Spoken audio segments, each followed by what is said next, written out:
Assalamualaikum warahmatullahi wabarakatuh.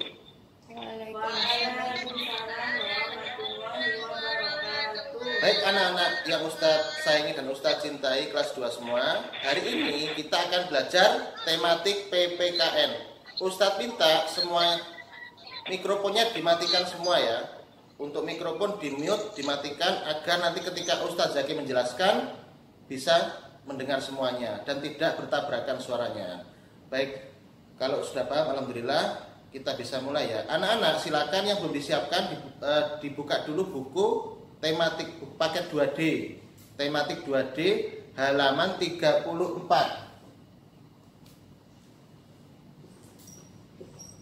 Ya, halaman 34. Belajar apa sih kita hari ini? Ayo siapa yang tahu? Hari ini kita belajar kegiatan yang dilaksanakan dengan bekerja sama. Halaman 34 ya anak ya. Oke, kalau sudah Ustadz akan langsung mulai. Yang bawah, ayo menulis. Nina dan teman-teman menjaga kebersihan sekolah. Mereka melakukan piket kelas dengan kegiatan Jumat bersih. Nah, sekarang kan hari Jumat. Nah, sama berarti harinya. Kegiatan itu dilakukan secara bergotong royong. Kegiatan itu menunjukkan kebersamaan. Kebersamaan dapat mempererat persatuan. Berikut contoh sikap kebersamaan dalam kegiatan lain. Nah, jadi di sini adalah salah satu contoh kegiatan yang bisa mempererat persatuan, yaitu kegiatan gotong royong. Gotong royong membersihkan apa di sini nak? Bersihkan di kelas. Jadi kelas yang kotor itu kan berarti kelihatan bahwasanya penghuni kelas itu tidak bertanggung jawab. Jika kelas itu bersih, maka bisa dipastikan yang menghuni kelas itu atau yang punya kelas pasti cinta lingkungan dan kebersihan. Itu ya. Nah, bisa dilihat. Kalau kira-kira kalau kelasnya kotor itu yang tidak nyaman siapa? Satu anak atau semuanya? Ya semuanya. Walaupun yang membuat kotor 1, 2, 3 anak, tapi yang merasakan akibatnya semua warga kelas. Karena yang bertanggung jawab itu adalah yang punya kelas. Satu kelas misalkan ada 30 siswa-siswi, ada 30 anak. Maka bagaimana seharusnya agar kelas itu bersih? Dibuatlah piket. Jadi harus dibuat piket bersihkan kelas. Kita sekolah ada berapa hari anak-anak? 5 hari ya, Senin sampai Jumat. Loh Ustadz, berarti kalau 5 hari siswanya 30 dibagi berapa? Bisa 1 hari 6 anak piket, ya kan? 5 hari. Ada yang bertugas membersihkan atau menyapu lantai, ada yang bertugas mengelap kaca, ada yang bertugas membersihkan dengan kemoceng, ada yang menata buku-buku atau tempat ustadzah di depan, itu juga bisa. Jadi piket itu dibuat kesepakatan, kira-kira siapa ketua piketnya. Jadi kalau ada yang tidak bersih, bisa ditanyakan kepada yang piket hari itu. Oh, misalkan hari Senin yang piket itu kelompoknya Mas Fadil. Nah, jika suatu saat hari Senin kok kotor, guru ustadzah bisa menanyakan ke Mas Fadil, "Halo Mas Fadil, kok kelasnya kotor, apakah tidak dipiketi?" Nah, itu kan bisa dibagi atau dibuat ketua kelompok piket. Jadi itu merupakan salah satu contoh kegiatan yang dapat mempererat kesatuan. Sifat kesatuan atau bersatu itu pengamalan sila berapa anak-anak? Pengamalan sila ketiga, yaitu sikap bersatu, bekerja sama ya, kerja sama semuanya. Di sini ada gambar sebelah bawah. Apakah ada pendapat lain? Nah itu kira-kira apa itu? Sedang musyawarah ya, musyawarah menentukan bisa piket kelas atau tugas sekolah, tugas kelompok. Jadi bisa dibagi. Yang gambar sebelah kanan coba dilihat. Silakan coba kue buatan Ibu Kulani. Terima kasih Nina. Nah, itu juga ibunya Lani membuat kue dan Nina, temannya Lani, disuruh mencicipi jajan atau kue yang dibuat oleh ibunya. Sekarang silakan halaman 35, dibuka halaman 35 sebelahnya nak. Halaman 35. Nina selalu berbagi dan menghargai pendapat orang lain. Sikap tersebut dapat menciptakan persatuan di sekolah. Tuliskan contoh sikap lainnya di bukumu. Nah, ini pasti banyak. Jadi sikap menghargai itu sangat penting anak-anak. Menghargai itu apa sih? Mengapresiasi karya orang lain itu menghargai. Contoh, ketika ada temanmu menggambar, lalu kalian diminta pendapat. Bagaimana sih anak-anak? Gambarku ini bagus enggak? Nah, kalian boleh berkomentar. Bagus, tetapi mungkin kurang rapi. Lah itu kan boleh memberikan masukan terhadap teman. Jangan sampai menyakiti hati teman. Gambarmu kok jelek banget sih, bisa gambar enggak? Nah, tidak boleh seperti itu. Karena akan membuat apa? Teman itu sedih dan hilang semangatnya untuk berkarya. Jadi semuanya itu harus menghargai. Menghargai itu apa saja sih Ustadz? Banyak yang harus dihargai. Sama orang tua juga harus menghargai. Misalkan orang tua memberikan hadiah ketika kalian mendapatkan berprestasi di sekolah. Ini mama atau papa kasih hadiah mainan misalkan. Ya terima kasih ayah, terima kasih bunda, aku diberikan mainan, terima kasih ya. Seperti itu. Jadi menghargai orang tua.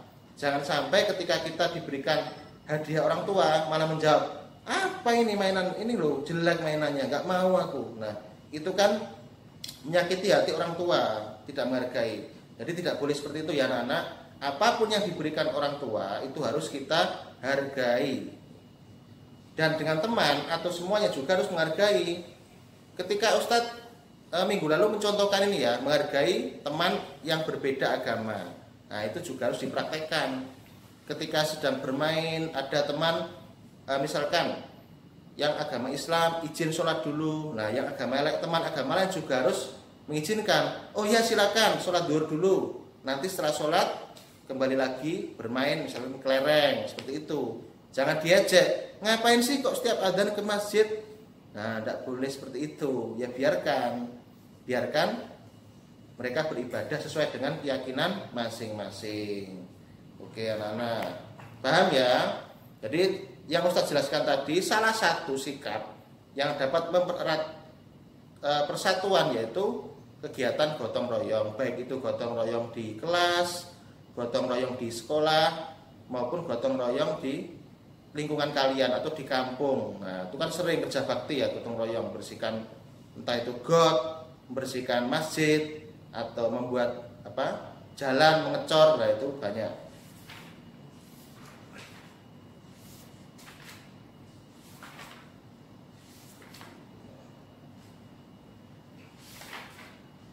Oke, sudah? Kalau sudah silakan kalian buka halaman 45 ya, halaman 45.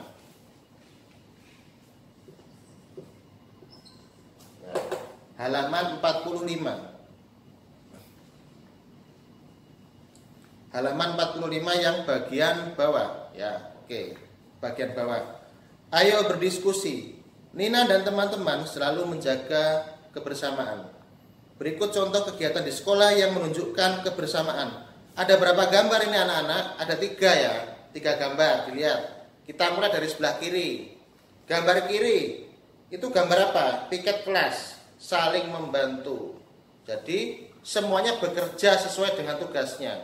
Tidak boleh salah satu anggota piket tersebut menganggur atau tidak bekerja. Itu namanya tidak bekerja sama ya. Karena salah satu anggotanya tidak ikut bekerja. Kalau dinamakan kerjasama itu ya semua orang yang dalam anggota itu ikut bekerja. Contoh di gambar itu ada 4 anak ya, ada 4 anak. Ada yang menyapu, ada yang menyapu 2 anak, terus ada yang mengepel, terus ada yang membersihkan meja. Jadi dia bekerja sama. Paham ya anak-anak? Yang gambar tengah mau bekerja sama. Mau bekerja sama itu apa? Tidak terpaksa atau tidak dipaksa. Pokoknya kamu harus mau ya. Nah, itu kan berarti memaksa. Tidak boleh memaksa, tidak boleh terpaksa. Kalau memaksa itu apa? Kita menyuruh orang lain dengan memaksa. Pokoknya kamu harus ikut aku. Ini main bareng. Nah, itu memaksa, tidak boleh. Terus kalau terpaksa itu gimana Ustadz? Misalkan, aduh aku kebagian piket lagi bersihkan menyapu lantai, males sebenarnya aku males. Nah, itu namanya terpaksa, tidak ikhlas menjalankan tugasnya. Jadi ketika membagi tugas itu harus ada kesepakatan. Agar apa anak-anak?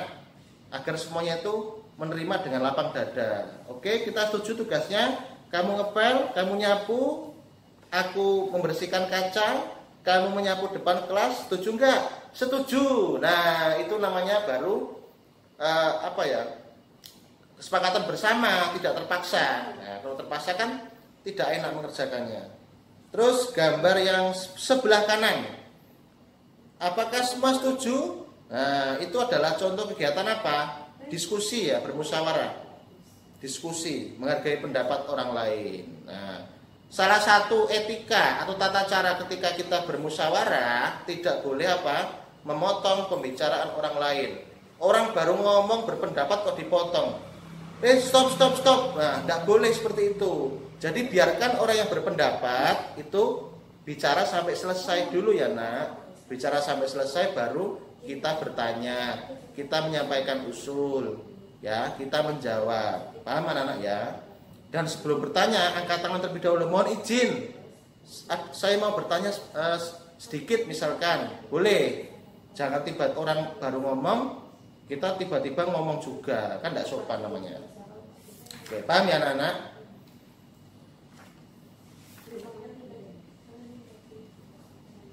Kalau sudah, silakan dibuka halaman 49. Halaman 49. Ya, halaman 49 yang atas. Oke, sudah? Ayo bercerita. Siswa di sekolah Nina membersihkan halaman sekolah. Ada yang menyiram tanaman, mencabut rumput, dan membersihkan daun kering. Semua siswa bekerja sama. Dengan bekerja sama, pekerjaan menjadi lebih cepat selesai. Nah, ini salah satu manfaat bekerja sama itu adalah pekerjaan cepat selesai. Masa sih Ustadz? Ya, coba saja. Misalkan satu anak membersihkan rumput di depan kelas, apakah bisa lebih cepat daripada yang membersihkan 5 anak? Ya pasti lebih cepat 5 anak yang membersihkan karena banyak tenaganya dan bekerja sama. Pekerjaan yang berat akan terasa ringan, pekerjaan yang sulit juga akan terasa lebih mudah. Coba berikan contoh lain manfaat hidup bersatu ya. Oke, sekarang mikrofonnya boleh dinyalakan ya. Mic-nya boleh dinyalakan. Ustadz minta ini ya, berikan contoh lain kegiatan berkegiatan bersatu atau sikap bersatu selain kerja bakti dan musyawarah. Siapa yang bisa berikan contoh? Bisa angkat tangan langsung menyebutkan contoh ya, satu saja. Bersihkan got, ya pinter. Bersihkan got ya, supaya apa? Tidak mampet aliran airnya. Ayo, siapa lagi yang bisa memberikan contoh? Contoh sikap bersatu yang dilakukan kita sehari-hari. Mengepel, ya betul. Membersihkan kaca, ya. Bersihkan selokan, ya sama dengan got tadi ya.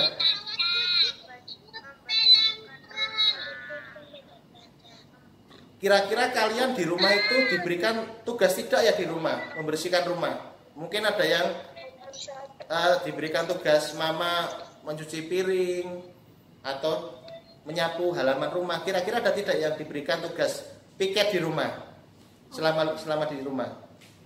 Ada ya?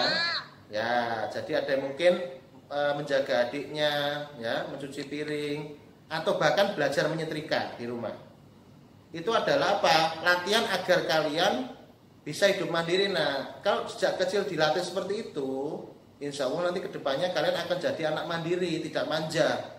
Anak manja itu bagaimana sih Ustadz? Ya dikit-dikit panggil orang tuanya, Ma, ini pakaianku gimana ini, nggak bisa melipat. Ma, tolong ambilkan nasi. Ma, tolong ini gimana sepatunya, nggak bisa pakai sepatu. Ma, ini gimana sandalnya kok susah makainya. Nah, itu namanya anak manja karena sejak kecil tidak dilatih mandiri. Tapi kalau anak kelas 2 sudah memulai hidup kebiasaan mandiri dari sekarang, nanti ketika kalian semakin dewasa terbiasa melakukan apa-apa dengan sendiri. Baik itu memakai sepatu, melipat baju celana, atau bahkan menyetrika bisa.